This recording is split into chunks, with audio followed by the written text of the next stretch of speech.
Hello everyone, I am Aakash Gaur. Welcome back to Indian medical lecture guys. पूरा topic लेकर आए हैं आप लोग के लिए। एलएफटी क्या होता है, एलएफटी के क्या कार्य, कितने प्रकार के टेस्ट होते हैं, पूरी रिपोर्ट को पढ़ने का तरीका मैं आपको बताऊंगा, नॉर्मल रेंज बताऊंगा, किसके पढ़ने से क्या कमी हो जाती है, ये सारी चीज़ें एक शॉर्टली वीडियो में मैं आपको डिस्क्राइब करने वाला हूँ। स्टार्ट करता हूँ। ये जैसे कि किसी पेशेंट की रिपोर्ट मैंने यहाँ पे ली हुई है गाइज। देखो इसमें कितने सारे पैरामीटर हैं। बिलीरुबिन करते हैं, रुबिन डायरेक्ट करते हैं, इनडायरेक्ट करते हैं, प्रोटीन होता है, प्रोटीन में एल्ब्यूमिन होता है, ग्लोबुलिन होता है, एल्ब्यूमिन ग्लोबुलिन रेशियो होता है और प्योर एल्ब्यूमिन। ठीक है, इन सारे पैरामीटर्स को हम लोग एक एक करके समझते हैं। आगे बढ़ता हूँ। सबसे पहले हम लोग समझते हैं बिलीरुबिन। जैसे कि यहाँ पे एक बिलीरुबिन लिखा हुआ है, टोटल बिलीरुबिन। बिलीरुबिन एक ऐसा वर्णक है गाइज जो कि येलो कलर का पिगमेंट होता है। यूरिन का येलो कलर भी पिगमेंट की वजह से होता है, बिलीरुबिन की वजह से ही होता है, क्योंकि वो येलो कलर का पिगमेंट होता है। ठीक है, अब देखो इसकी टोटल जो है एक पेशेंट की 0.47 आई हुई है mg पर डेसीलीटर। नॉर्मल होती है 0.1 से लेकर 1.2 तक। अब ये बिलीरुबिन क्या होती है ये चीज़ आप समझो गाइस। देखो बिलीरुबिन क्या होती है, ये रहा आपका बिलीरुबिन। बिलीरुबिन जो होती है, तीन तरह की बिलीरुबिन होती है। एक होती है टोटल बिलीरुबिन, एक होती है डायरेक्ट बिलीरुबिन, एक होती है आपकी इनडायरेक्ट बिलीरुबिन। बिलीरुबिन जो होती है येलो कलर का पिगमेंट होती है। जैसे कि मैंने आपको पहले बता चुका हूँ गाइस कि जो बिलीरुबिन है हमारा येलो कलर का, पीले कलर का पिगमेंट होता है। इसकी वजह से ही हमारा जो यूरिन का कलर है पीला होता है। और ये कहाँ से बनती है? ये बनती है हीमोग्लोबिन के टूटने से। ये चीज़ आप लोग ध्यान रखना अच्छे से। ठीक है, तो डायरेक्ट टोटल बिलीरुबिन जो होती है, टोटल बिलीरुबिन की नॉर्मल रेंज हमको सभी चीज़ों की याद करना होगी। जो टोटल बिलीरुबिन की नॉर्मल रेंज होती है 0.1 से लेकर 1.2 mg पर DL। ठीक है, तो ये इसकी नॉर्मल रेंज है टोटल बिलीरुबिन की। अब आती है हमारी डायरेक्ट बिलीरुबिन। डायरेक्ट बिलीरुबिन है वो कितनी होती है? 0 से लेकर 0.2 mg पर DL तक। ठीक है, और इनडायरेक्ट बिलीरुबिन क्या होती है? इनडायरेक्ट बिलीरुबिन होती है 0.2 से लेकर 0.8 mg पर DL। ठीक है, अब ये समझो गाइस कि टोटल बिलीरुबिन टेस्ट लगाते हैं, डायरेक्ट लगाते हैं, पर इनडायरेक्ट लगाते ही नहीं है। क्यों नहीं लगाते हैं? क्योंकि टोटल बिलीरुबिन, आप मेरी बात को समझो, टोटल मतलब दो तरह की बिलीरुबिन, डायरेक्ट और इनडायरेक्ट, दोनों को मिला दिया जाए तो क्या हो गया? टोटल बिलीरुबिन हो गया। तो हमको टोटल बिलीरुबिन से तो मतलब ही मत रखो। आप ये समझो कि दो तरह की बिलीरुबिन है, एक है डायरेक्ट, एक है इनडायरेक्ट। डायरेक्ट और इनडायरेक्ट को आपस में मिक्स करके टोटल बिलीरुबिन का नाम दिया गया है। अब जैसे कि हम लोग, मैंने बोला टोटल बिलीरुबिन और डायरेक्ट बिलीरुबिन टेस्ट लगाते हैं हम, केवल इनडायरेक्ट नहीं लगाते हैं। क्यों? क्योंकि टोटल में से डायरेक्ट घटा देंगे तो इनडायरेक्ट आ जाएगा। समझो कैसे, ये मैं पेन ले लेता हूँ पहले। अब देखो जैसे कि टोटल बिलीरुबिन आपकी आई है 10, समझना 10 mg, यूनिट भी आगे मैं लिख रहा हूँ, mg पर डेसीलीटर। ये आपकी टोटल बिलीरुबिन है। ठीक है, ये टोटल वाली बिलीरुबिन है। अब आपकी जो डायरेक्ट बिलीरुबिन टेस्ट किया आपने, डायरेक्ट बिलीरुबिन आपकी आई है 5। क्या आई आपकी? 5 mg। तो टोटल आपको पता है कितनी है? टोटल 10 है। डायरेक्ट कितनी है? 5 है। तो हम क्या करेंगे, टोटल बिलीरुबिन में से डायरेक्ट बिलीरुबिन को घटा देंगे। तो टोटल बिलीरुबिन 10 है, 10 और डायरेक्ट कितनी है? 5 है। तो 5 में से 10 घटाएंगे तो कितने आ जाएंगे? 5। तो ये जो 5 आएगा ये होगा इनडायरेक्ट बिलीरुबिन। क्लियर है गाइस? समझ में आया? मैंने कुछ उसमें बहुत बड़ी कलाकारी नहीं करी है। टोटल बिलीरुबिन में से डायरेक्ट बिलीरुबिन को माइनस कर दिया तो आ गई इनडायरेक्ट। क्योंकि टोटल कितनी है? 10 है, तो 10 में से 5 भाग डायरेक्ट का, 5 इनडायरेक्ट का। ठीक है, वो डिपेंड करता है कि कितना क्या बिलीरुबिन आ रहा है। तो हम लोग टोटल बिलीरुबिन में से डायरेक्ट बिलीरुबिन को घटा देंगे, बचा हुआ भाग होता है इनडायरेक्ट बिलीरुबिन का। ये चीज़ आप लोग ध्यान रखना। ठीक है, इसको मैं क्लीन कर देता हूँ, आगे बढ़ते हैं। ठीक है गाइस, तो बिलीरुबिन जैसे कि येलो कलर का पिगमेंट है।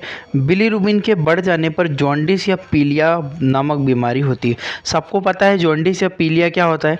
जॉन्डिस या पीलिया एक ऐसी कंडीशन होती है जिसमें हमारे शरीर में क्या होता है, बिलीरुबिन की मात्रा बहुत ज़्यादा बढ़ जाती है।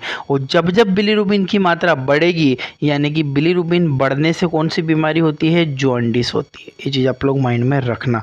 ठीक है, अब आते हैं जब बिलीरुबिन की मात्रा बढ़ जाए। अब टर्म टर्मिनोलॉजी में आप कैसे परफॉर्म करोगे।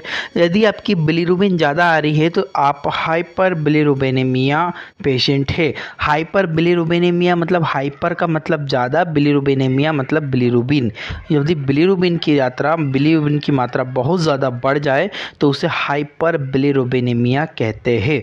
और जब बिलीरुबिन की मात्रा यदि कम हो जाए यानी कि घट जाए तो हाइपो बिलीरुबिनेमिया। क्लियर है। इस 2 पॉइंट मैंने बताए, एक मैंने बोला हाइपर बिलीरुबिनेमिया और एक होता है हाइपो बिलीरुबिनेमिया। ठीक है, हाइपो का मतलब कम, हाइपर का मतलब ज़्यादा। जल्दी इसके स्क्रीनशॉट लो, फिर आगे बढ़ता हूँ मैं।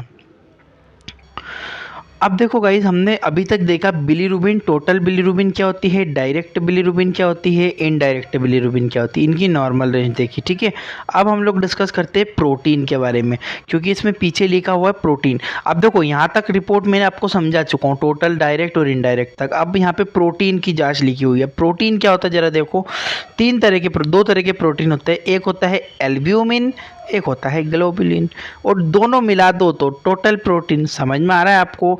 टोटल प्रोटीन, जैसे मैंने टोटल बिलीरुबिन बोला था ना, उसी प्रकार से ये फंडा है। एल्ब्यूमिन और ग्लोबुलिन, एल्ब्यूमिन और ग्लोबुलिन दोनों को मिक्स कर दिया जाए तो बचा हुआ भाग टोटल प्रोटीन का होता है। आप ये चीज़ को माइंड में रखना अच्छे से। ठीक है, अब एल्ब्यूमिन जो टोटल प्रोटीन होता है, उसकी जो टोटल जितना भी प्रोटीन बता रहा है वो होता है हमारा LFT में जितना प्रोटीन रहता है 6.5 से लेकर 8.5 ग्राम पर डेसीलीटर। यूनिट का ध्यान रखना, यहाँ पे यदि आपने mg कर दिया तो ये गलत हो जाएगा, ये चीज़ आप लोग ध्यान रखना। तो हमेशा ग्राम पर डेसीलीटर जो प्रोटीन की वैल्यू होती है हमेशा ग्राम में नापी जाती है। तो प्रोटीन कितना होता है, 6.5 से लेकर 8.5 ग्राम पर डेसीलीटर। ठीक है, ये चीज़ आप लोग। एल्ब्यूमिन कितना होता है, अभी इसमें से एल्ब्यूमिन का भैया ज़्यादा भाग होता है, क्योंकि एल्ब्यूमिन यहाँ पे ज़्यादा बताया गया है। ठीक है, 3.5 से लेकर 5.2 ग्राम पर डेसीलीटर, आप लोग ध्यान रखना आप लोग। ठीक है, उसके बाद आता है ग्लोबुलिन। ग्लोबुलिन का कितना रेशियो बताया गया है इसमें, 1.8 से लेकर 3.6 ग्राम पर डेसीलीटर। ये नॉर्मल रेंज है। अब अगर किसी रिपोर्ट पे 6.5 की जगह 6.7 आ जाए तो भी नॉर्मल होगा। ठीक है, तो क्योंकि पॉइंट में 1-2 पॉइंट का डिफरेंस ज़्यादा नई वैल्यू करता है। ठीक है, आगे बढ़ता हूँ, स्क्रीनशॉट लो इसका, फिर इसके बारे में डिटेल से बताता हूँ। पहले देखते हैं हम लोग एल्ब्यूमिन प्रोटीन के बारे में। ये एल्ब्यूमिन प्रोटीन क्या होता है वो चीज़ को समझ लो। एल्ब्यूमिन का मुख्य कार्य रक्त वाहिकाओं में ओस्मोसिस को नियंत्रण करने का होता है। ओस्मोसिस क्या है, ओस्मोसिस एक प्रोसेस होती है, एक प्रक्रिया होती है जिसमें कहाँ पे, रक्त वाहिनियों में। अब रक्त जो ब्लड वेसल्स है उसमें ब्लड फ्लो करता है, तो वो तो वेसल्स के उसमें ओस्मोसिस हो जाएगा ना, वो तो बाहर निकल के जाएगा, ब्लड नसों से बाहर पिचक जाएगा उसके, क्योंकि हाँ सबको पता है अर्ध परागम में झिल्ली होती है सब चीज़ों में, तो वेन में भी है तो उससे बाहर निकल जाएगा। पर हमारा जो एल्ब्यूमिन है ये ब्लड की अंदर बांध के रखता है, उसको ओस्मोसिस, दाब को नियंत्रण रखता है, ओस्मोसिस प्रक्रिया को। तो याद रखना गाइस, एल्ब्यूमिन का सबसे ज़्यादा मुख्य कार्य होता है कि एल्ब्यूमिन का मुख्य कार्य यह है कि एल्ब्यूमिन हमारे शरीर में ओस्मोसिस, रक्त वाहिनियों के अंदर ओस्मोसिस की प्रक्रिया को नियंत्रित करता है। क्लियर है, आगे बढ़ते हैं। जब एल्ब्यूमिन बढ़ जाए तो एल्ब्यूमिन बढ़ेगा तो हाइपर एल्ब्यूमिनिया कहते हैं। क्या कहते हैं, हाइपर एल्ब्यूमिनिया। ठीक है, हाइपर एल्ब्यूमिनिया कहते हैं। और ये कब हो सकता है, यानी कि आपका एल्ब्यूमिन कब बढ़ सकता है, डिहाइड्रेशन होने पर। डिहाइड्रेशन यानी कि मतलब होता है पानी की कमी। यदि आपके शरीर में बहुत ज़्यादा पानी की कमी हो गई है, डिहाइड्रेशन यदि आपको हुआ है, उस कंडीशन में आपको हाइपर एल्ब्यूमिनिया देखने को मिलेगा। सीवियर डायरिया, यदि बहुत ज़्यादा लूज मोशन हो गया है तो वैसे ही शरीर में पानी की कमी हो जाएगी, तब भी आपको एल्ब्यूमिन का लेवल बढ़ा हुआ नज़र आएगा। हाई प्रोटीन डाइट, यदि आप बहुत ज़्यादा प्रोटीन खा रहे हो, मीट आप ले रहे हो, अंडे आप ज़्यादा खा रहे हो, एग में एल्ब्यूमिन होता है क्योंकि, ठीक है, अगर आप अंडे ज़्यादा खा रहे हो, घी वगैरह आप ज़्यादा खा रहे हो, हाई प्रोटीन डाइट ले रहे हो, इसके अलावा आप वैसे और इसके अलावा आप हाई प्रोटीन डाइट में ये सोयाबीन की बड़ी वगैरह देख सकते हो, सोया बड़ी वगैरह। ज़्यादा प्रोटीन खाओगे तो प्रोटीन लेवल बढ़ेगा। उसको कहते हैं हाइपर एल्ब्यूमिनियमिया। अब प्रोटीन देखो होना चाहिए नॉर्मल, एल्ब्यूमिन बढ़ना भी नहीं चाहिए और कम भी नहीं होना चाहिए, चीज़ आप लोग ध्यान रखना। अब आते हैं एल्ब्यूमिन यदि घट जाए, यदि एल्ब्यूमिन की मात्रा कम हो जाए तब लीवर डिसीज, लीवर में समस्या हो जाएगी आपको, लीवर में किसी प्रकार का संक्रमण यदि होगा, यदि लीवर में कोई वायरल हेपेटाइटिस हो गया, वायरल इन्फेक्शन हो गया, तब आपका लीवर में आपका जो है एल्ब्यूमिन की मात्रा बढ़ जाएगी।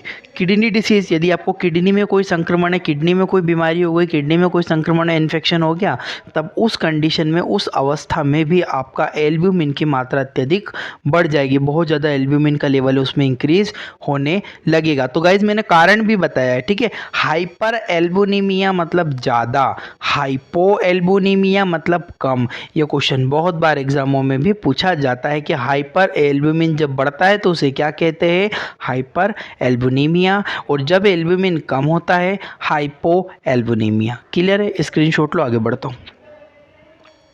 नेक्स्ट आता है हमारा ग्लोबुलिन। ग्लोबुलिन शरीर में 700 ज़्यादा, सबसे, ये थोड़ा सा इसको सबसे, इसको जरा सबसे है ना, ये सबसे समझ जाना आप लोग। एल्ब्यूमिन जो ग्लोबुलिन होता है, ग्लोबुलिन हमारे शरीर में सबसे ज़्यादा मात्रा में पाए जाने वाला प्रोटीन होता है। ग्लोबुलिन का लेवल बहुत ज़्यादा होता है, मतलब ज़्यादा मात्रा में पाया जाता है।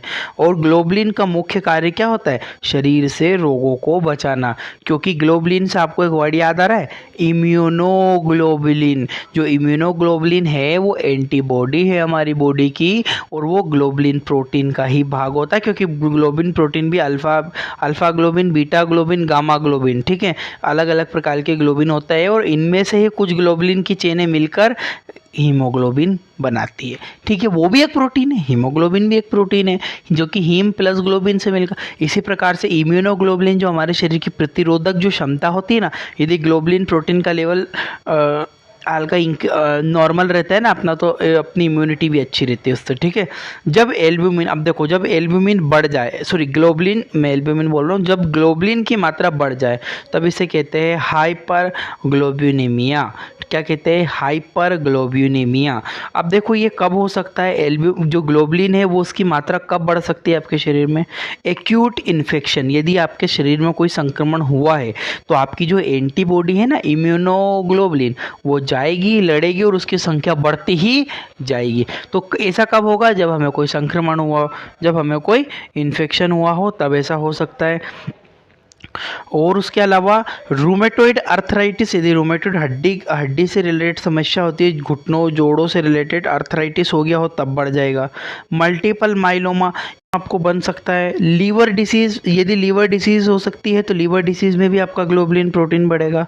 और जब ग्लोबुलिन घट जाए, यानी कि हाइपो ग्लोबिनिमिया, हाइपो का मतलब कम, यदि ग्लोबिन कम हो गया, घट गया, तो आपको पल्मोनरी इन्फेक्शन देखने को मिलेगा, पैरासाइटिक इन्फेक्शन देखने को मिलेगा। स्टमक, यदि आपके पेट में कोई संक्रमण है तब भी आपको ग्लोबुलिन, इसका स्क्रीनशॉट लो, फिर मैं ऐसे आगे बढ़ता हूँ। अब हमने देखा बिलीरुबिन बताया, डायरेक्ट इनडायरेक्ट बताया, प्रोटीन में एल्ब्यूमिन ग्लोबुलिन दोनों बताया। अब मैं आता हूँ हमारे SGOT एंड SGPT के ऊपर। अब ये SGOT SGPT दोनों एंजाइम्स होते हैं गाइस। जो SGPT होता है उसकी जो नॉर्मल रेंज होनी चाहिए 34 यूनिट से कम होनी चाहिए, और जबकि इसमें कितनी आई हुई है 21, यानी कि 34 से कम है, 34 से कम है तो नॉर्मल है। SGPT